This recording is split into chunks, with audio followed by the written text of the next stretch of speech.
Boa noite. Poxa, eu estou muito feliz de estar aqui com vocês, muito mesmo. O Arthur já me apresentou, mas eu vou me apresentar de novo, para quem não prestou atenção. Eu sou a Laís, sou casada com o pastor mais gato dessa igreja, com o Washington. Sou mãe da Liz, ela tem 2 anos de idade. Nós somos de Minas Gerais, Divinópolis, o estado que possui a culinária mais maravilhosa desse país. Quem concorda, levanta a mão. Minas Gerais, gente, comida mineira. Meu Deus, é maravilhoso, né? Então, gente, eu fiz psicologia lá na Universidade Federal de Minas Gerais. Olha só, eu ralei, eu estudei, eu passei. Estudei 5 anos lá em Belo Horizonte.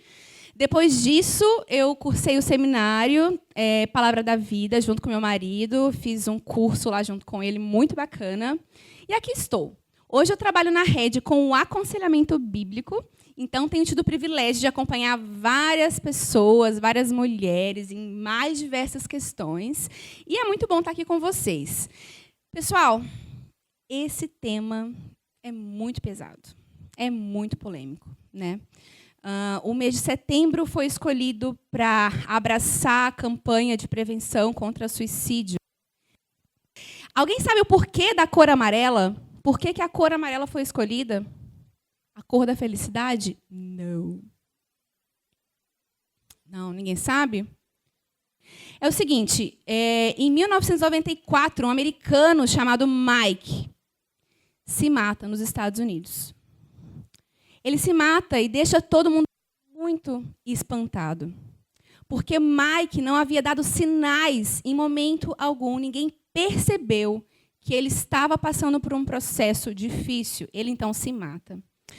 No dia do sepultamento dele, o caixão estava exposto, pessoas ao redor. Alguns amigos tomaram iniciativa de pegar uma cesta, distribuíram várias fitas amarelas dentro dessa cesta com o seguinte dizer: se precisar, peça ajuda. É uma iniciativa para que as pessoas que estão sofrendo peçam ajuda. Essa iniciativa ganhou força e se espalhou por todos os Estados Unidos. Então, resolveram criar um tempo em que o suicídio pudesse ser discutido, o diálogo promovido, para que, então, a prevenção ocorresse. Mas, nesse tema... uma coisa. Então, por causa do amarelo, dessa fitinha, eles resolveram dar a cor amarela à campanha contra o suicídio. Só que esse tema ele é carregado de muito preconceito. Quando se pensa em suicídio, muitas pessoas acreditam que isso, às vezes, é uma vitimização, a pessoa acaba exagerando. Se trata de pessoas que não têm Deus no coração, pessoas que são carregadas de covardia, de fraqueza, mas tudo isso é uma mentira, né? Suicídio também é um tabu.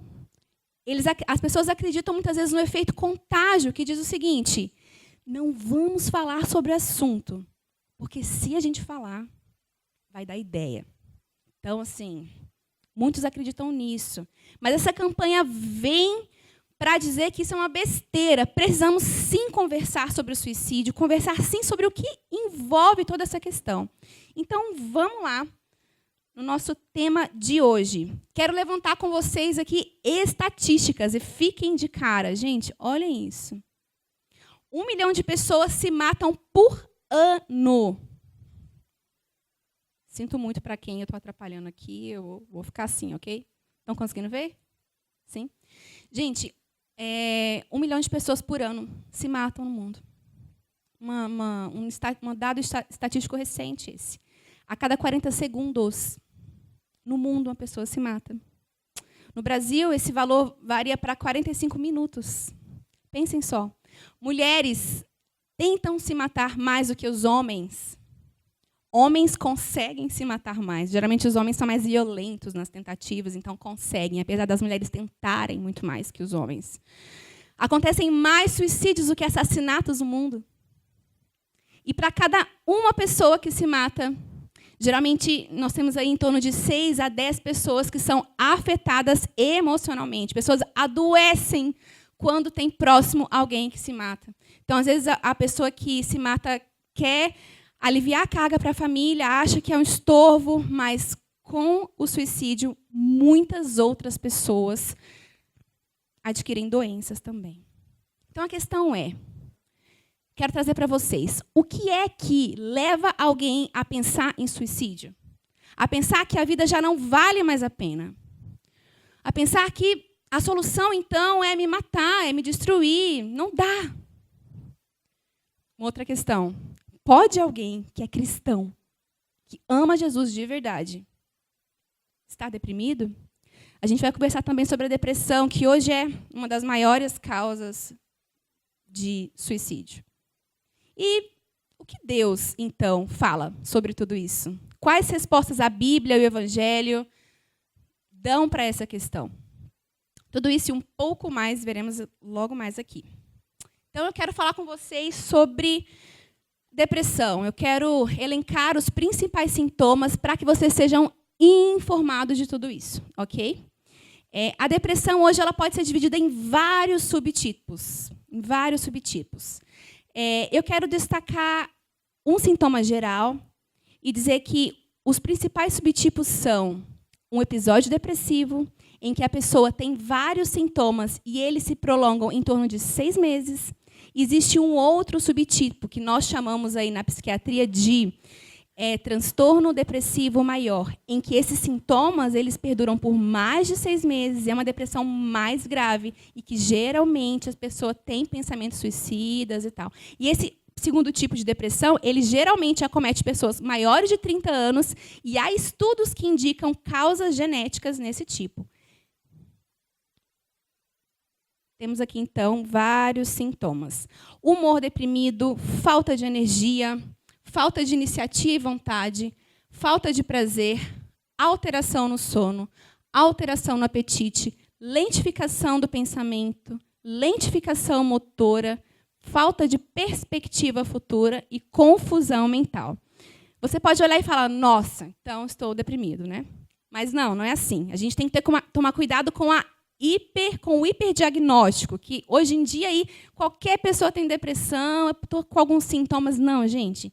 Isso aqui é quando os sintomas são intensos, com durabilidade longa e recorrente e diagnosticado por um médico. Ok? Então, esses são os sintomas que geralmente acometem as pessoas que têm depressão. Mas, afinal de contas, o que é que causa depressão? Já se perguntou sobre isso?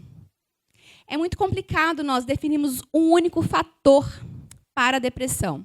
Dizemos que é multifatorial a causa da depressão.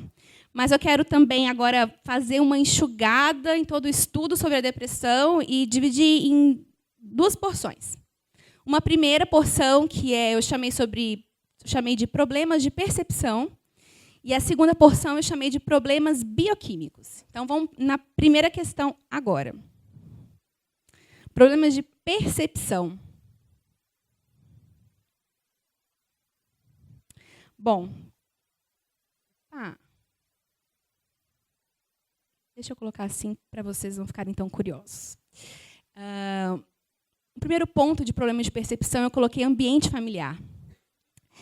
As pessoas elas são mega influenciadas pelo histórico familiar, pelo ambiente em que elas nascem. Nós aprendemos a viver, nós aprendemos a enxergar ao mundo por meio da nossa família, né? Então, nós não somos determinados pela nossa família, nós somos influenciados. Então, nós temos vários casos de pessoas que nasceram em famílias muito disfuncionais e que, por isso, aprenderam a enxergar a si mesmo de maneira disfuncional, aprenderam a enxergar o mundo, a Deus, e, por isso, entraram no processo depressivo. Então, esse é um primeiro fator.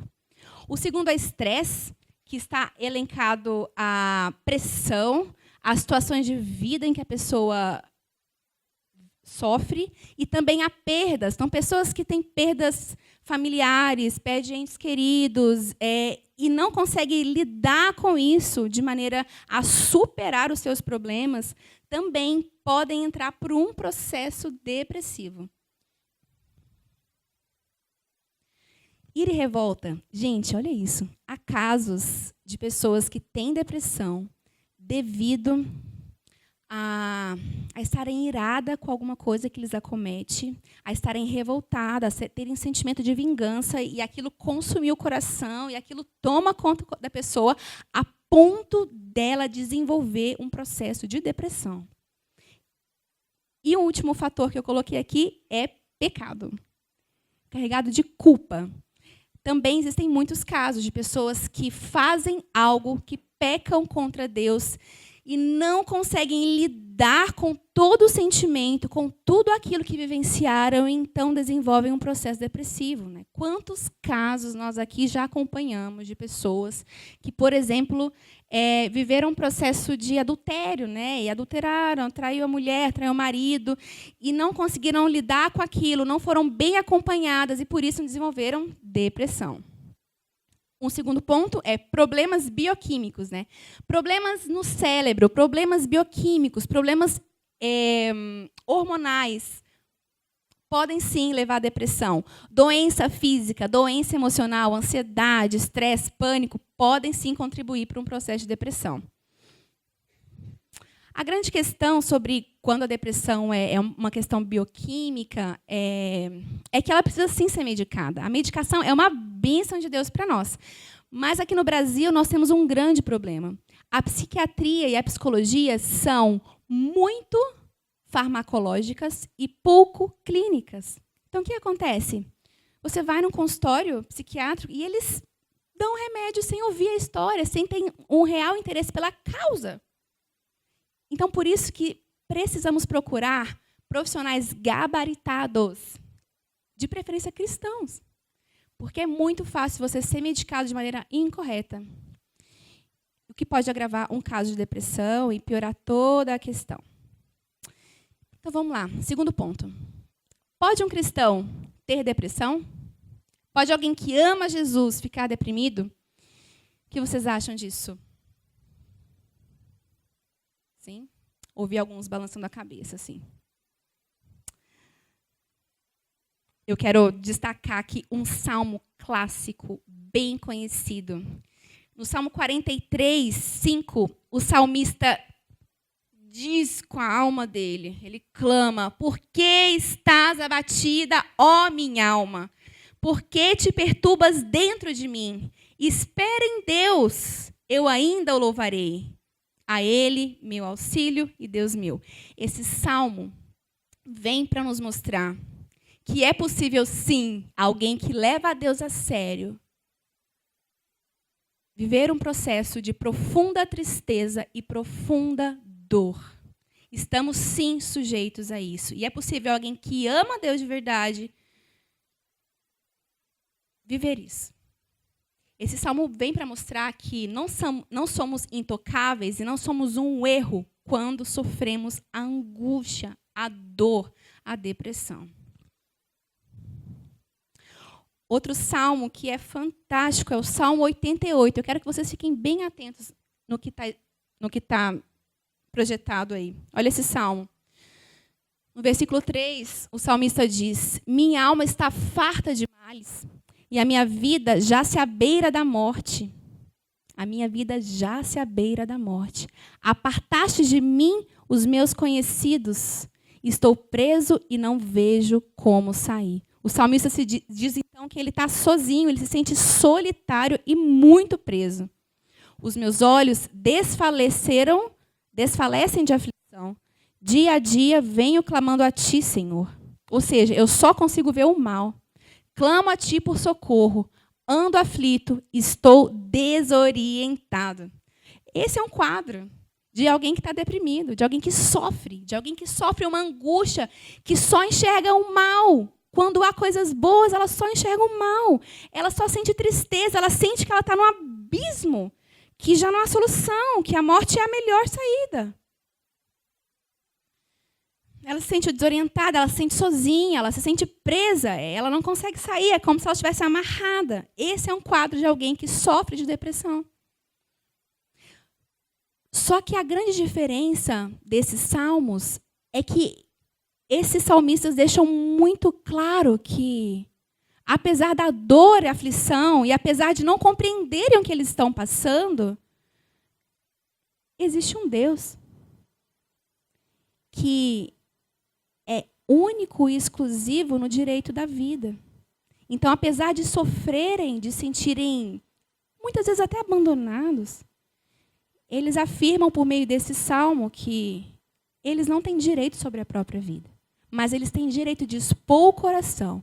E eles estão diante de um Deus que é pessoal e que se importa. A Bíblia é um tesouro para tratar deste assunto, gente. Por fim, Eclesiastes 9, do versículo de 2 a 3, fala que este é o mal que há em tudo quanto está debaixo do sol. A todos sucede o mesmo. Também o coração dos homens está cheio de maldade. Nele há loucuras enquanto vivem, depois rumo aos mortos.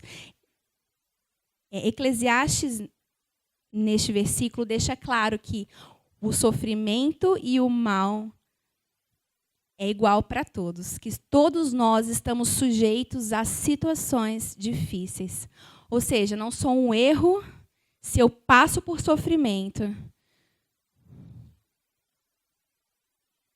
Não significa que eu não amo a Deus, que eu não tenho interesse pelas coisas de Deus. Mas estamos num mundo caído, num mundo em que o pecado governa. Por isso estamos sujeitos ao sofrimento. Então, tudo isso esclarece.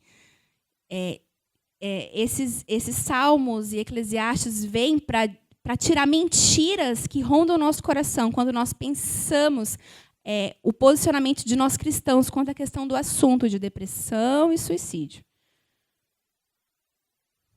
Aí eu paro e penso, o porquê nós vemos tantos casos hoje em dia de pessoas que sofrem amargamente com tristeza e com depressão? Por que tantas pessoas à beira da morte? Por que tantas pessoas pensam em se matar e têm se matado? O que há de errado com o mundo? Qual o problema? O que nós estamos vivendo?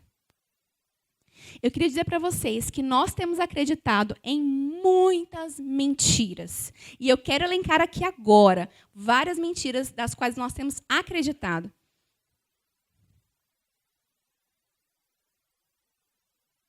Mentiras que levam o nosso coração a um colapso. Então, segurem essa. Secularização. Nós temos deixado que as verdades de Deus sejam substituídas por verdades do mundo. De maneira bem sutil, essas verdades têm ocupado espaço no nosso coração. Muitas das frases que vocês verão aqui, às vezes elas não são ruins em si mesmas, mas nós damos a ela um lugar no nosso coração que deveria ser ocupado pela palavra de Deus e pela verdade de Deus. Então, vamos lá. A verdade é relativa. Já ouviram isso? No colégio, especialmente, né? Eu sofri muito também na época de ensino médio, na universidade, especialmente. Então, não existe uma verdade. Cada um define a própria verdade. Então, a verdade é relativa. Vivemos em um mundo em que acredita nisso. Você é quem define o sentido da sua vida. Você é o autor da sua história. Você define, você é livre. Dê à sua vida o sentido que você quer que ela tenha. Olha que lindo isso, gente, que liberdade. Não é? Não? Ouça o seu coração, olha que lindo isso. Seja guiado pelas suas emoções, ouça o seu coração. Ouça! Lindo isso, né? Faça o que te faz feliz. Gente, tem um conselho para dar para vocês. Façam o que vocês acham que vão fazer vocês felizes. Gente, esse é o pior conselho que nós podemos dar para alguém. Porque a Bíblia diz que o nosso coração é extremamente corrupto e enganoso. Como então eu sou capaz de definir o que me faz feliz? Nós não somos capazes. Essencialmente, nós não somos capazes. Curta o dia, curta o hoje, viva o hoje, aproveita. Muito legal isso. Não me lembro qual referência bíblica. Acho que é Lamentações, que fala que temos que buscar sabedoria para viver o nosso dia de hoje e empenharmos nisso. Enfim, muito legal isso. Mas essa frasezinha aí quer dizer: aproveite. O aqui e o agora é tudo aquilo que você tem. Então, aproveite, sabe? Vai para Gandai, aproveita tudo, porque o amanhã é incerto. Isso contrapõe um ponto fundamental do cristianismo, do que Deus pensa sobre a vida, que nós vamos ver daqui a pouco. Encontre em alguém a satisfação que você precisa. Sabe, quando você tiver um namorado, aí sim você vai perceber que o seu coração vai ser preenchido. Não, mas quando você se casar, menina, só você se casar que tudo se resolve. Não. É só você... O Arthur tá feliz ali, ó. Vai lá, Arthur. Só você se casar que tudo se resolve. Arthur, é mentira, viu, cara? Isso é mentira. Ó, é só você ter filhos. Não, quando você for mãe, você vai ver. Gente, eu quero confessar que eu acreditava um pouquinho nisso. Eu pensava que quando eu me casasse, nossa, eu ia experimentar uma alegria assim, que ia preencher o meu ser, e eu me casei. Meu marido está aí? Realmente, eu fui muito feliz e eu me senti muito, assim, alegre de ter me casado. Falei, cara, que legal, muito melhor do que namorar, muito melhor do que estar solteira, é muito melhor do que estar solteiro. Mas eu me casei e eu falei, parece que está faltando alguma coisa aí. Já sei.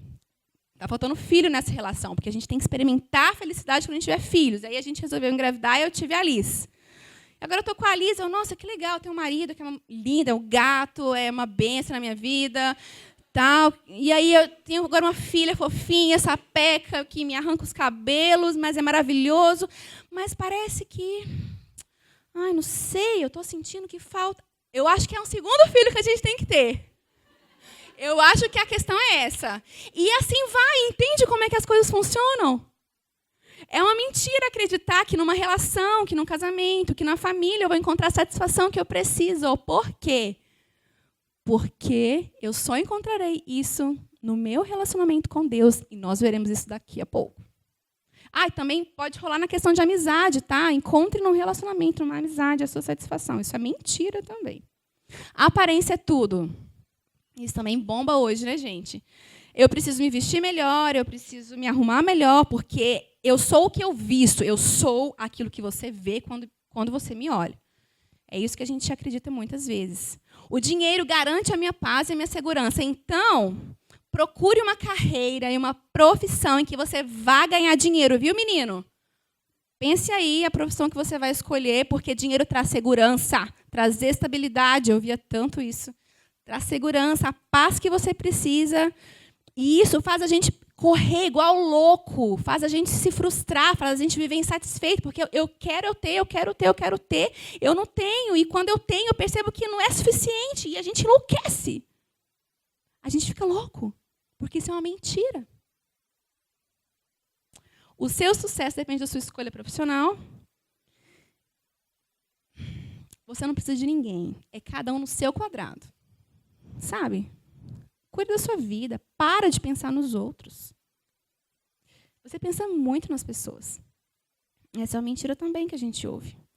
Por fim, quantos seguidores você tem? Como será que a rede social tem influenciado? Ai, meu Deus.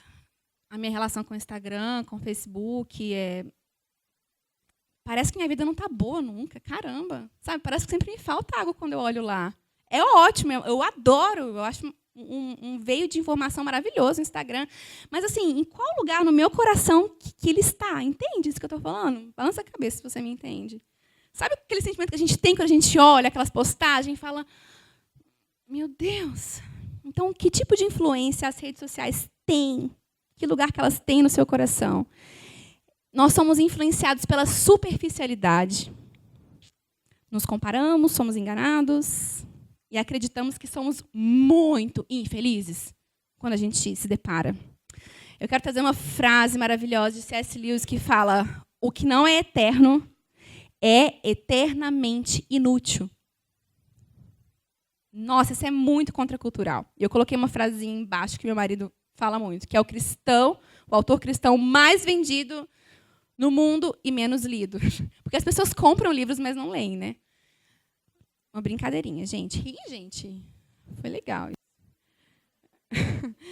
Então, gente, é o seguinte, nós somos criados para ter esperança em algo além de nós.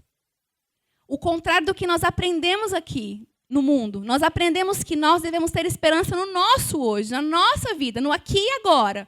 É tudo para agora. Só que isso é tão contrário do nosso manual de criação que Deus nos fez, pelo qual Deus nos fez, que ao acreditarmos nisso, ao depositarmos nossa esperança no aqui e agora, ao pensarmos na minha vida aqui, no ter, nas coisas, nas pessoas, nessas mentiras, o que acontece? O meu coração ele entra em colapso. Porque, no final das contas, eu resumo a minha vida no aqui e no agora. No sofrimento que eu tenho hoje, nas perdas que eu tenho hoje, na dor que eu sinto hoje, naquilo que eu não tenho, nos meus relacionamentos, nas frustrações, e isso me faz perder de vista a eternidade. Nós não fomos criados para esta vida. Nós estamos aqui de passagem. Nós precisamos entender isso para que o nosso coração encontre alento, encontre refúgio, encontre segurança. O sofrimento de agora é passageiro. E neste sofrimento nós não estamos sozinhos. Precisamos então compreender em quais mentiras temos acreditado e substituirmos essas mentiras pela verdade da palavra de Deus. Aquilo que controla a nossa mente, controla o nosso coração. Então, se hoje eu tenho vivido muito aflita, muito ansiosa, eu preciso avaliar o que está governando o meu coração.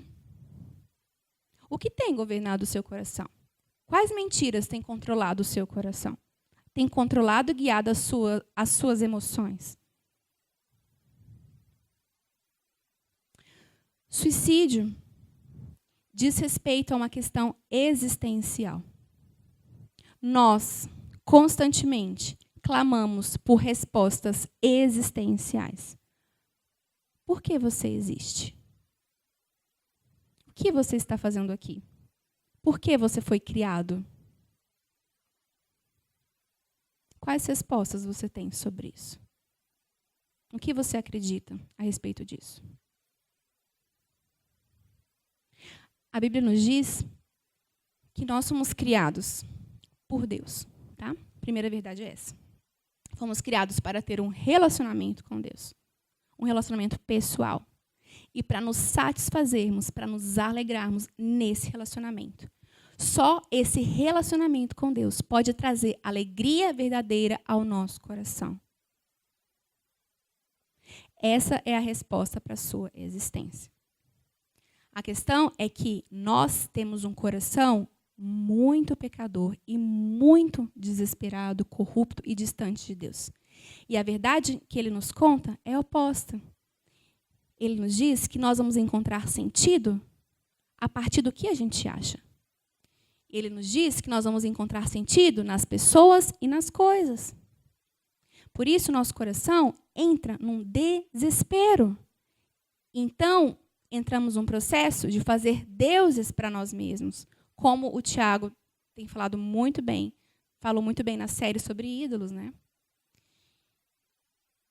E isso faz a gente acreditar que a vida não vale a pena. Mas é um processo, gente, de pequenos passos de mentira, de pequenas concessões, em que a pessoa entra, em que nós acreditamos, até que a gente chega a um momento de já não compreender.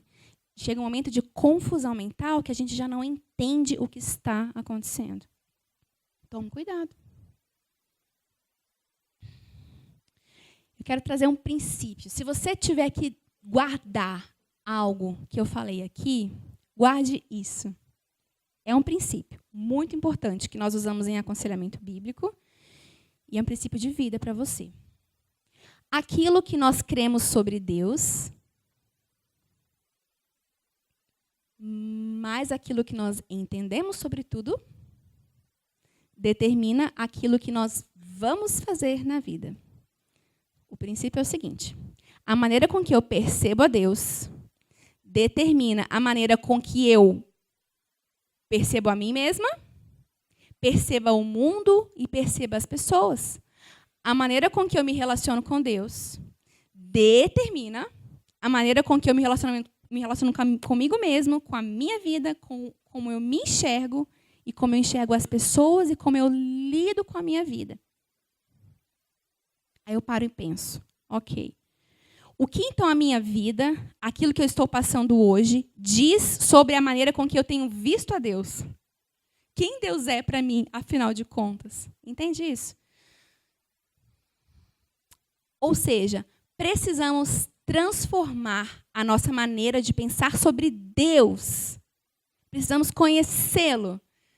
Precisamos saber quem Ele é por meio da palavra dele, para então conseguirmos entender como devemos lidar com a nossa vida, com os nossos dilemas, com as pessoas, com o mundo que nos cerca.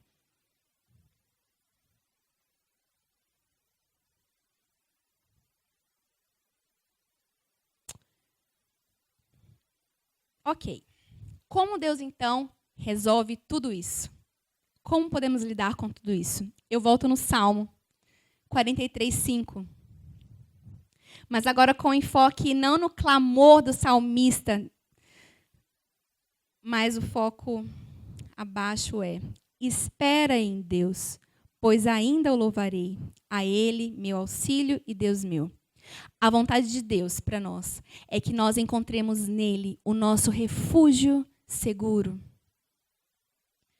A vontade de Deus não é que a gente questione os nossos sofrimentos, não é que a gente deixe de expressar aquilo que a gente sente.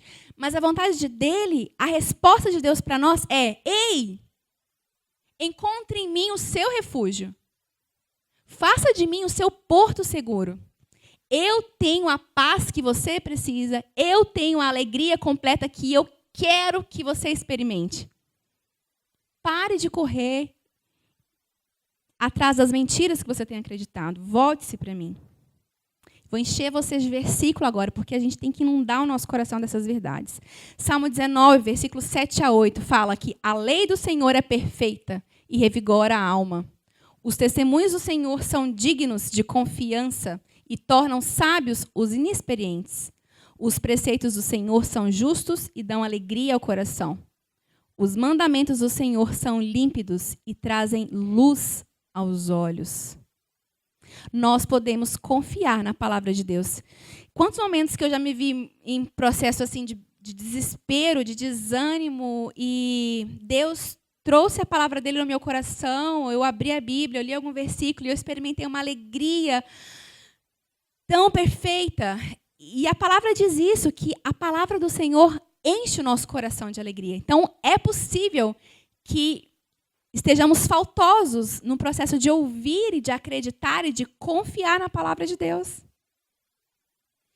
Mateus 11, 28-30 diz: vinde a mim, todos os que estáis cansados e sobrecarregados, e eu lhes darei descanso. Tomem sobre vocês o meu jugo e aprendam de mim, pois sou manso e humilde de coração, e vocês encontrarão descanso para as suas almas. Pois o meu jugo é suave e o meu fardo é leve. Gente, olha esse convite do Senhor. Jesus diz para você essa noite: vinde a mim. Está cansado? Tá sobrecarregado? Deixa eu tomar o seu fardo. Eu sou a resposta que você está procurando. João 10:10 diz: o ladrão vem para furtar, matar e destruir. Eu vim para que tenham vida e a tenham plenamente. Nós somos frágeis, inconstantes, nós somos insatisfeitos, nós somos muito pequenos. Nós precisamos reconhecer que nós precisamos de um Salvador. Você precisa de um Salvador. Você será socorrido quando você reconhecer que você precisa de um Salvador. Você não pode caminhar sozinho. Reconheça a Jesus como Salvador da sua vida. Vocês perceberam que o suicídio é um problema muito complexo, mas que ele é a ponta do iceberg? Lembra do filme Titanic? Lembra a pontinha? Mas vocês lembram também que tem todo um monstro por trás disso? Então, lembre-se disso a partir de agora. Existe uma série de questões muito sérias atrás desse tema. Nós precisamos mudar o nosso modo de enxergar a Deus, a nós mesmos e a vida. Primeiro ponto, olhe para Deus, ou melhor, olhe para dentro. Como vai o seu coração? Como o seu coração se encontra? Está abatido? Está desesperado? Está ansioso? Você está num processo de depressão? Você nunca disse para ninguém, mas você já pensou em tirar a sua vida? Você já pensou que não vale a pena? Que você já está de saco cheio de dar problema para sua família? Ou você não vê sentido? Você vive, você está aqui, você nunca pensou em se matar, mas você não experimenta a alegria completa que a Bíblia diz, e parece até ser uma mentira quando você ouve alguém dizendo isso.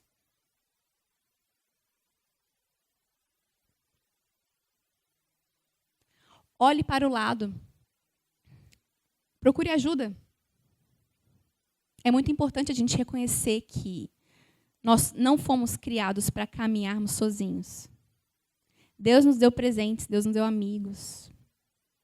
Deus deu a vocês uma equipe maravilhosa no Mega. Uhul! Olhe para o lado não só para pedir ajuda, mas olhe para o lado para ser ajuda que o seu amigo precisa. Esteja atento às pessoas que estão ao seu lado. Esteja atento a quem está passando por dificuldades.